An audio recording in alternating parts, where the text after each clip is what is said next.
Bonjour et bienvenue sur la chaîne du site Par la foi. Je suis aujourd'hui accompagné de Mathieu Lavagna pour traiter de l'avortement. Mathieu est un apologète catholique, un ami aussi avec qui on échange fréquemment.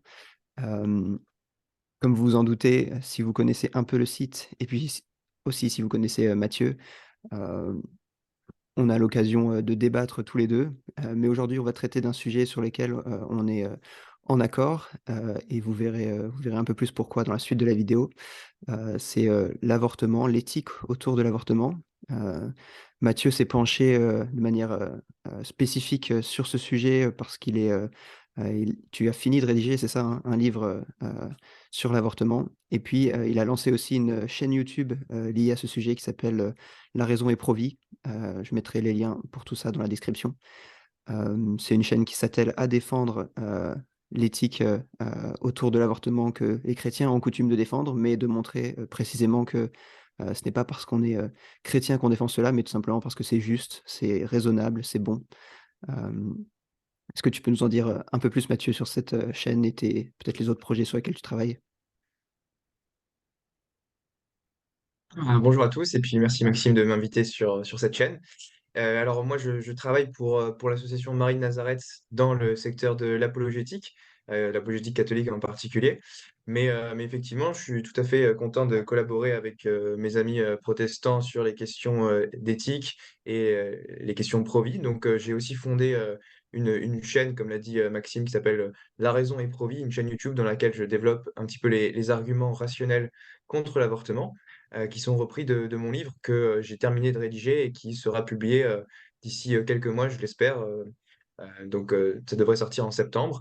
Et en attendant, du coup, avec Maxime, on se dit que c'était une bonne idée de faire une vidéo de présentation aux chrétiens sur comment est-ce qu'on peut défendre rationnellement la position pro-vie et d'autres positions en matière de bioéthique. Voilà. Alors, comme je le disais, je suis protestant, il est catholique et on est d'accord sur ce sujet de l'avortement, mais en fait, notre propos est plus ambitieux que ça encore. On pense que, le fait d'adhérer, à l'opposition à l'avortement, n'est pas une question religieuse avant tout. On n'a pas besoin, spécifiquement d'une révélation, divine écrite comme la Bible, pour penser que l'avortement, est mauvais, et ça c'est, indéniable du fait qu'il y a certaines personnes qui ne sont pas chrétiennes et qui rejettent l'avortement. Mais pour autant, est-ce que ces personnes ont raison?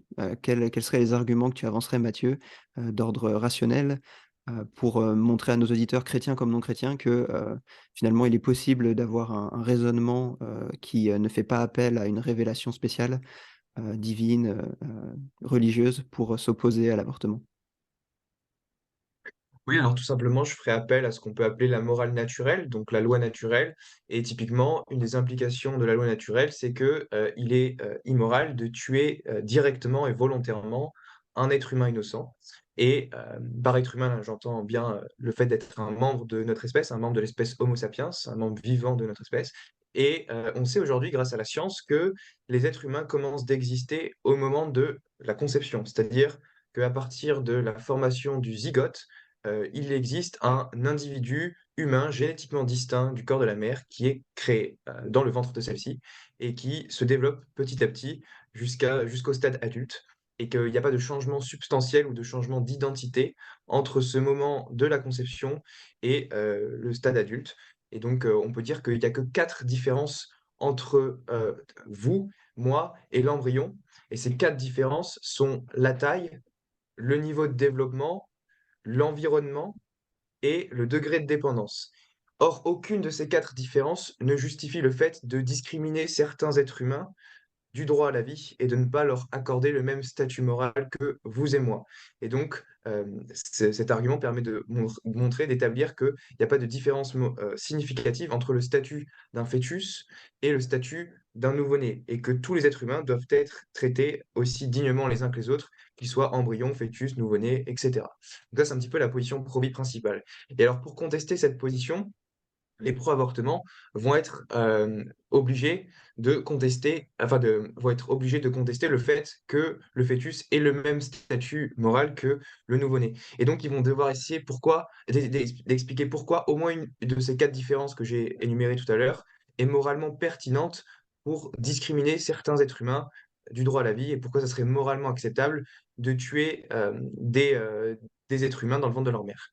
Et donc la charge de la preuve est de leur côté, c'est à eux de proposer des critères discriminatoires. Merci Mathieu. Donc on voit finalement que l'argument, pro-vie, est assez simple, assez facilement formulé. On ne peut pas tuer, un être humain innocent, volontairement et directement et deuxièmement, le fœtus est un être humain, innocent et l'avortement consiste à le tuer. Donc finalement, c'est assez simple Ça. et ce qui rend la défense, pro-vie, peut-être compliquée, c'est, la multiplicité, des objections, plus que la complexité à comprendre l'argument. Hem et je pense que c'est cette chose-là qui intéresse peut-être plus nos auditeurs encore, c'est, qu'est-ce que je fais quand j'ai, un ami par exemple qui dit, alors je pense aux objections les plus courantes, c'est un droit de la femme, heu, on s'est battu pour acquérir ça, tu peux pas imposer à quelqu'un, alors là, on y a un peu répondu en disant: «Tu peux pas imposer la morale religieuse» puisqu'on voit que tu as pas fait appel à la religion pour ça, mais tu peux pas imposer à quelqu'un, cette charge que, d'ailleurs ne te concerne pas vraiment. Tu vois? Un peu ce type d'arguments qu'on peut entendre, qui sont, rapides à formuler, peut-être un peu plus longs, à réfuter. Ah oui, c'est la fameuse, loi de Brandolini, c'est-à-dire que quand une bêtise est dite, il faut, 10 fois plus de temps pour la réfuter que pour, énoncer la bêtise et donc, on peut prendre ces arguments un par un. Donc, typiquement, parler, de droit de la femme, le droit de disposer de son corps, par exemple, c'est quelque chose qui revient souvent, notamment dans la logorrhée féministe, on va dire et en fait, cet argument, il peut se comprendre de plusieurs manières. Mais tel qu'il est formulé, en tout cas, on peut juste faire remarquer qu'il est faux parce que le droit de disposer de son corps, ça n'implique pas le droit de disposer du corps d'autrui. C'est-à-dire que même si on concédait le fait que la femme a un droit absolu de faire ce qu'elle veut de son corps, elle n'a pas le droit de faire absolument ce qu'elle veut du corps de son enfant. Et on sait aujourd'hui par la science, par la biologie, que l'enfant à naître est un organisme humain distinct du corps de sa mère et qu'il ne s'agit pas de son propre corps, c'est pas une partie de son corps, et c'est un être humain qui habite dans son corps, mais qui ne fait pas partie de son corps. Et le fait qu'une bouteille soit dans un frigo, ça veut pas dire qu'elle fasse partie du frigo. C'est pas une partie du frigo. Donc, il faut bien distinguer le fait d'être dans quelqu'un et le fait de faire partie de quelqu'un. C'est pas la même chose. Et donc, cet argument, mon corps, mon choix, il est totalement défectueux parce que justement, on ne parle pas, c'est pas du corps de la femme dont il s'agit, mais de celui de son enfant. Mmh. Voilà pour le premier argument. Tu veux que je traite d'un autre argument? Hem, je pense à celui en termes de, imposer, je sais pas, restriction de la Imposer liberté, sa morale aux autres? imposer sa Bah, en fait, morale on aux fait ça tout autres, le temps. C'est-à-dire que la loi est là pour, imposer des normes morales aux autres. Tout le monde est d'accord pour dire que c'est bien que la loi impose aux gens de ne pas violer, qu'elle interdise la pédophilie, le meurtre, le kidnapping, tous ces crimes. C'est bien que la loi les impose parce que ce sont, des abominations morales qui heurtent la dignité humaine. Et donc, c'est tout à fait normal que, on impose justement cette morale aux autres, qu'on impose aux violeurs de ne pas violer, et cetera. C'est quelque chose de bon. Sans ça, la société serait bourrée de crimes au quotidien. Et donc, heureusement que la loi est là pour garantir cette protection de la dignité humaine. Mmh. Donc en résumé, je pense un chrétien qui entend, l'affirmation: «Ah, tu veux nous imposer ton code religieux», pourrait faire remarquer 2 choses. La première, c'est que ce n'est pas, proprement religieux, mais, simplement éthique et la deuxième chose, c'est que, la loi impose, nécessairement, en fait, vivre en société implique, qu'il y ait certaines lois qui régulent les actions des hommes et que, ça implique forcément d'avoir des actions qui vont être interdites, dès lors qu'elles nuisent, au bien commun et hem et on peut C'est argumenter ça. Et il y a, assez nettement que l'avortement le et fait, il y a pas besoin d'être chrétien pour adhérer à la prémisse selon laquelle il est toujours immoral de tuer directement et volontairement un être humain innocent. Ça, c'est une prémisse morale qui n'a rien de religieux. C'est-à-dire qu'un humaniste athée pourrait tout à fait être d'accord avec ça. Et même quand on regarde, par exemple, la Déclaration des droits de l'homme de 1948, cette déclaration affirme que tous les membres de la famille humaine sont égaux et ont un droit égal à la vie. La Constitution dit bien tout individu, sous-entendu tout individu humain, a un droit à la vie. Donc si on est cohérent avec ce qu'affirment les droits de l'homme, on doit adhérer au fait qu'il est immoral de tuer directement et volontairement un être humain innocent. C'est pas une prémisse qui est religieuse à proprement parler. Il n'y a pas besoin d'être chrétien pour y adhérer. Mmh. Ouais, c'est intéressant que tu fasses appel à ces documents, c'est des arguments, d'autorité, on va dire secondaire, mais qui permettent de voir que ce bon sens un peu a été, perçu au-delà de la simple, chrétienté. On le voit dans d'autres dispositions, du législateur. Dans certains pays, on peut être inculpé d'homicide lorsqu'on, entraîne la mort d'un fœtus, je sais pas, par un accident de voiture. On pense au récent cas de Pierre Palmade, mais dans d'autres pays, c'est quelque chose de systématique quand il y a une peine, de type homicide, qui correspond à l'homicide, quand un fœtus est tué. Et puis il y a ce détail du droit français dont je te parlais, récemment, hem, qui s'appelle l'infans conceptus, c'est-à-dire que l'enfant conçu est réputé né dès lors qu'il y va de son intérêt. C'est quelque chose qui entre dans le droit français, notamment dans les questions d'héritage. Quand le père, du fœtus, décède avant sa Du naissance, ben, fœtus. l'enfant conçu est réputé né parce qu'il y va de son intérêt. Hem, Ouais, non, c'est une très bonne remarque et d'ailleurs, on peut ajouter que dans les pays où, la peine de mort est légale, eh ben, c'est interdit de mettre à mort une femme qui est enceinte justement. On doit attendre à ce qu'elle accouche. Ce qui prouve bien que, il y a ce statut moral de l'enfant qui est reconnu comme étant indépendant de celui de sa mère. Donc voilà, là, on a fait appel à des arguments qui n'étaient pas religieux. Un autre argument, non religieux que j'aime bien, qui est distinct de ceux qu'on a développés précédemment, enfin, qui se fondait tout à l'heure sur les 4 différences qu'il y avait entre vous, moi et l'embryon. Là, il y a un autre argument, c'est de dire que si vous prenez l'ensemble des êtres humains après leur naissance, tous les êtres humains qui sont déjà nés, donc par exemple, les noirs, les juifs, les aveugles, les muets, les sourds, vous prenez tous ces différents types d'êtres humains et la Déclaration des droits de l'homme affirme que tous ces êtres humains sont égaux en dignité. Ça, c'est les droits de l'homme qui le disent. Tous les êtres humains naissent libres et égaux en droit. Gna, gna. Donc, tous ces êtres humains sont égaux en dignité, mais la question qu'il faut poser, c'est quelle propriété permet de justifier l'égalité intrinsèque et ontologique de tous ces êtres humains, toutes ces catégories d'êtres humains? Eh bien, vous pouvez essayer, mais figurez-vous que la seule propriété qui permet de justifier l'égalité intrinsèque de tous les êtres humains après leur naissance, c'est leur nature humaine commune. C'est cette seule propriété qui permet de justifier leur égalité. Il n'y en a pas d'autre. Et donc, par conséquent, si vous voulez affirmer que tous les êtres humains sont égaux après leur naissance, si vous croyez aux droits de l'homme, vous devez affirmer que c'est leur nature humaine qui fonde cette égalité. Et comme le fœtus partage lui aussi cette même nature humaine, il s'ensuit qu'il doit être inclus dans les êtres humains qu'on considère comme étant égaux et donc qu'eux aussi ont un droit à la vie. mmh Donc ça, c'est un argument qui est fondé justement sur les droits de l'homme et qui est un peu, c'est-à-dire qu'il est fort parce que notre République laïque française adhère à cette Déclaration des droits de l'homme. Et donc on part déjà de prémices qui sont concédées par notre République pour construire un argumentaire à partir de là mh. et en conclure que l'avortement est immoral. Ouais, ce qui est intéressant de cet argument, c'est qu'il permet non seulement, à la personne pro vie de se défendre, mais de commencer aussi à être dans l'offensive, c'est-à-dire de montrer l'incohérence, de la position en face. Est-ce que tu aurais d'autres choses, Et d'autres d'ailleurs, on peut incohérences? dire que Ouais.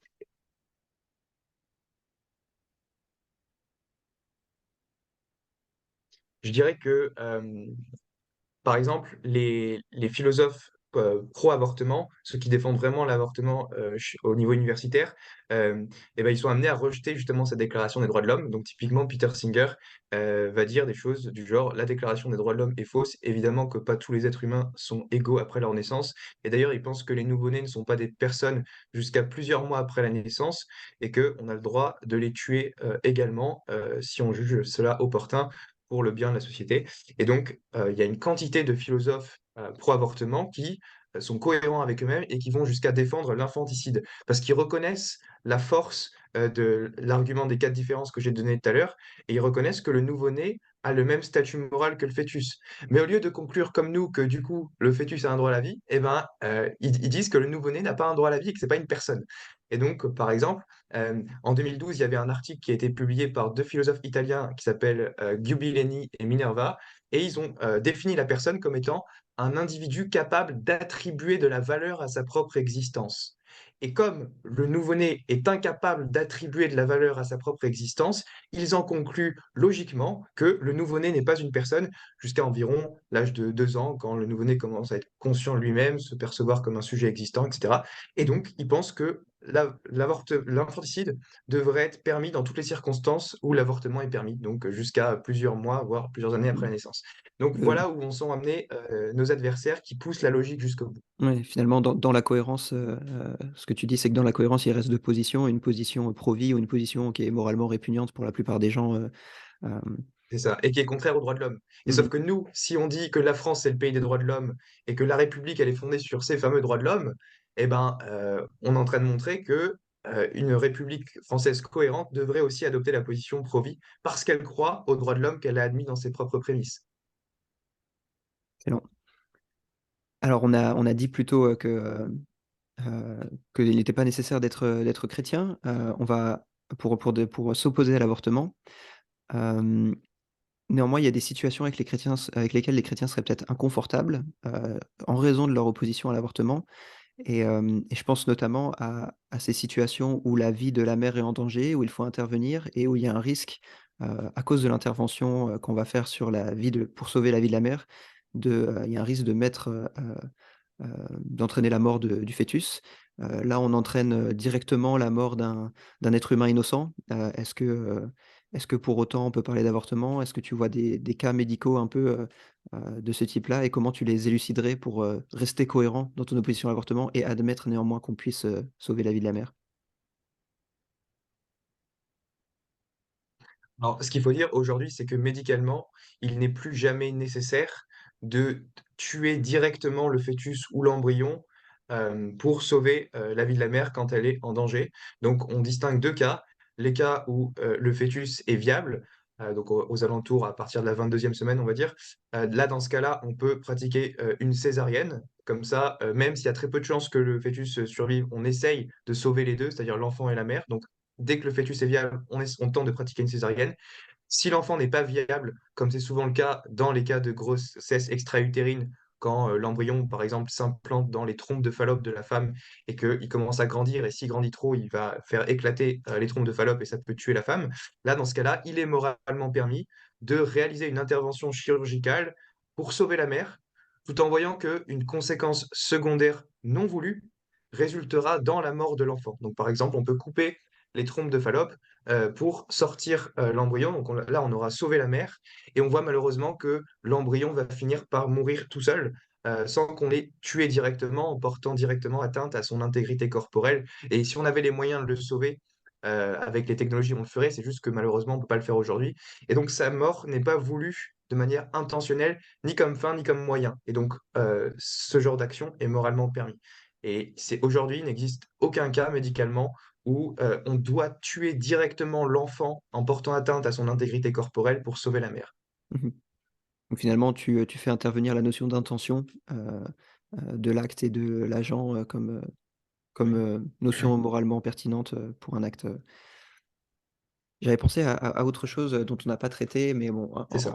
un peu en passant, c'est de faire remarquer que la position, on parle souvent de la position pro-choix comme si elle était unifiée. On se rend compte finalement que, elle est, très variable dans ses défenses. Il y en a qui vont jusqu'à défendre l'infanticide, d'autres qui évidemment, n'iraient pas jusque-là et on se rend compte que finalement, ce qui, distingue beaucoup de pro-choix entre eux, c'est des notions tout à fait arbitraires. Je pense notamment au débat qu'on a eu récemment en France sur, l'âge limite, de l'IVG.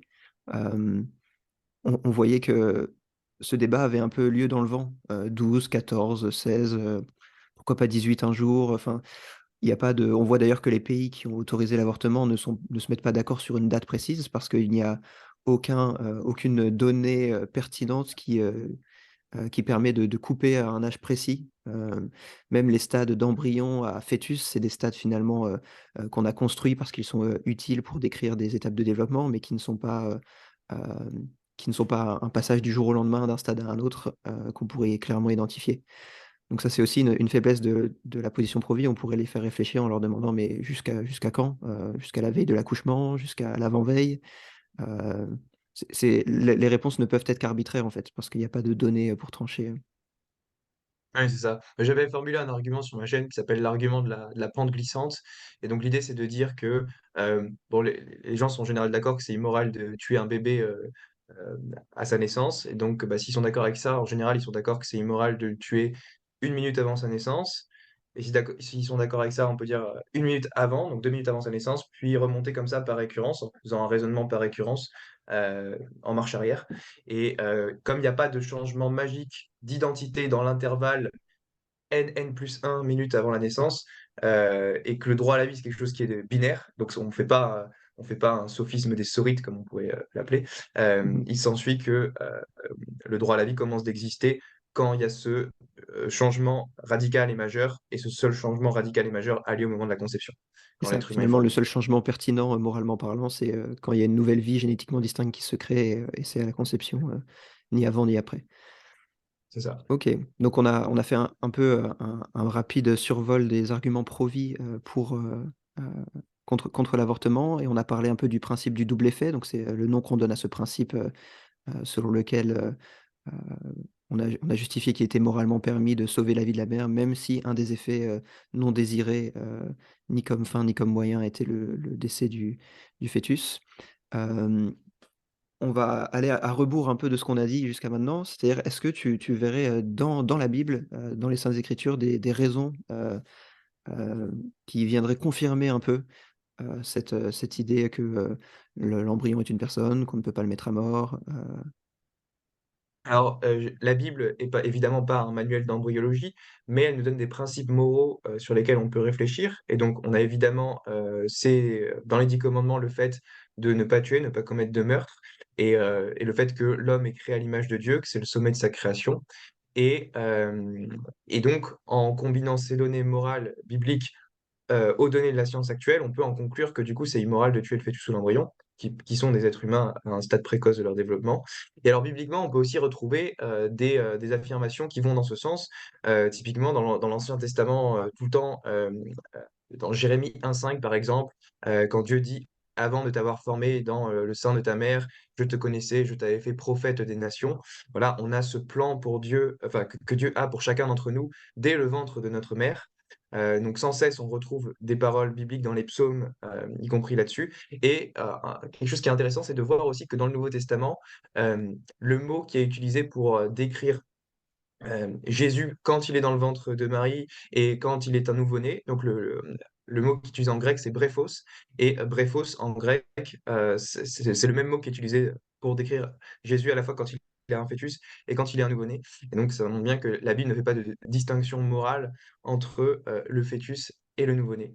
Et donc D'ailleurs, c'est on une doit façon respecter assez, les assez deux. spontanée et naturelle de parler, encore aujourd'hui, on retrouve le personnel médical qui, quand l'enfant, est voulu, vont parler d'enfant ou de bébé, alors que Ouais, quand c'est il n'est ça. pas voulu, vont utiliser un langage très déshumanisant, à son égard, ouais. Produit de la conception, amas de Ouais, cellules, et exactement, dès ouais. qu'il est désiré, ça y est, c'est un enfant à naître.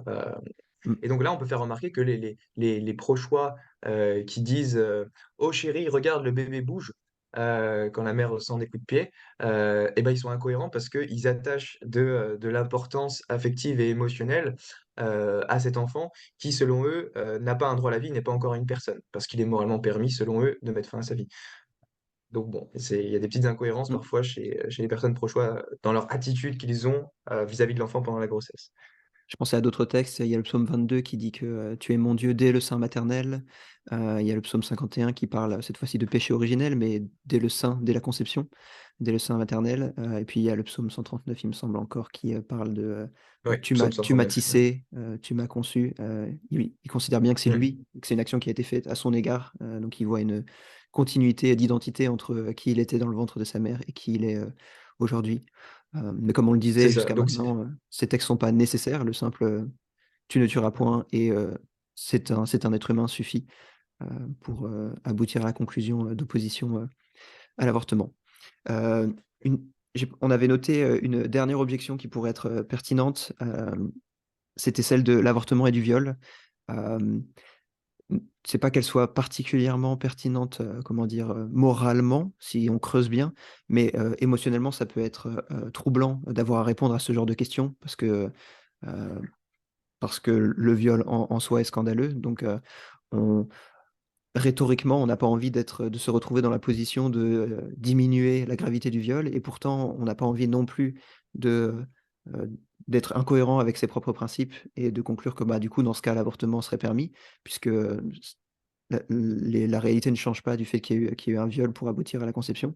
Donc comment toi tu aborderais à la fois logiquement et rhétoriquement cette, objection, Mais moi je dirais que, si le fœtus, n'est pas une personne, alors il n'y a pas besoin de faire appel au cas difficile du viol pour justifier l'avortement. En revanche, si le fœtus est une personne qui a le même droit à la vie que vous et moi, alors il n'est jamais moralement permis de tuer directement et volontairement une personne humaine innocente, même si dans des situations très très graves. Et donc ce qu'on peut faire remarquer, c'est que le viol, évidemment, c'est quelque chose d'atroce, la pauvre femme, elle n'a rien fait pour mériter ça, mais de la même manière que cette pauvre femme est innocente, l'enfant qui a été conçu en elle, lui aussi est innocent.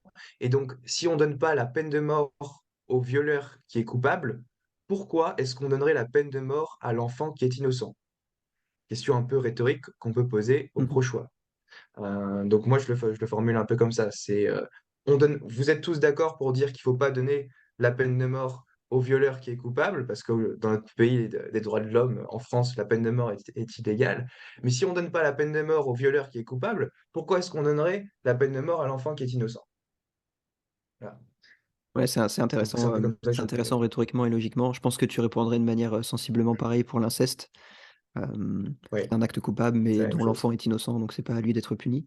Un ami avait tenté, quelque chose de, rhétoriquement différent, et c'est pas une conclusion, tu verras, à laquelle, il adhère, mais c'est pour faire réfléchir en face. C'est, OK, autorisons l'avortement uniquement dans les cas de viol.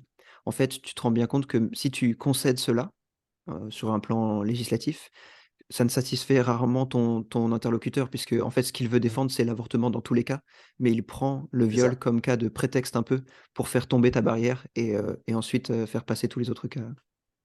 C'est ce que je dis aussi dans mon livre. Je commence par dire, seriez-vous favorable au fait de rendre l'avortement illégal, hormis en cas de viol? Et en général, la personne répond non. Et donc là, on dit, bah, très bien, parlons des cas généraux avant d'en venir au cas rarissime du viol qui concerne 1% des femmes. Et alors, en général, donc, on revient sur les cas généraux, mais il peut y arriver des exceptions où des personnes se disent mi-pro-choix, mi-pro-vie, donc elles sont contre l'avortement de manière générale, sauf en cas de viol. Et ça, là, on peut leur montrer que c'est incohérent, parce que, pour les raisons que j'ai expliquées tout à l'heure, si on ne donne pas la peine de mort au violeur qui est coupable, pourquoi est-ce qu'on la donnerait à l'enfant qui est innocent? Si le fœtus a le même statut que vous et moi, alors il n'y a aucune raison qui peut justifier son exécution rationnellement. Donc on peut concéder que le cas du viol, c'est quelque chose de difficile à appréhender émotionnellement, mais moi je fais la différence entre ce qui est dur à appréhender émotionnellement et intellectuellement. Mmh mh. Donc voilà, mais en tout cas, on doit toujours avoir beaucoup de compassion pour les femmes qui ont été violées, les accompagner pour poursuivre leur grossesse, et c'est pour ça qu'il y a plein d'associations qui sont dédiées à l'accueil de ces femmes enceintes qui ont des grossesses non désirées, notamment des grossesses issues de viols. Et on est là pour les aider, pour les accueillir, leur offrir de quoi manger, de quoi subvenir aux besoins de leur nouveau-né, tout ça. Donc Mmh. évidemment, on les abandonne pas.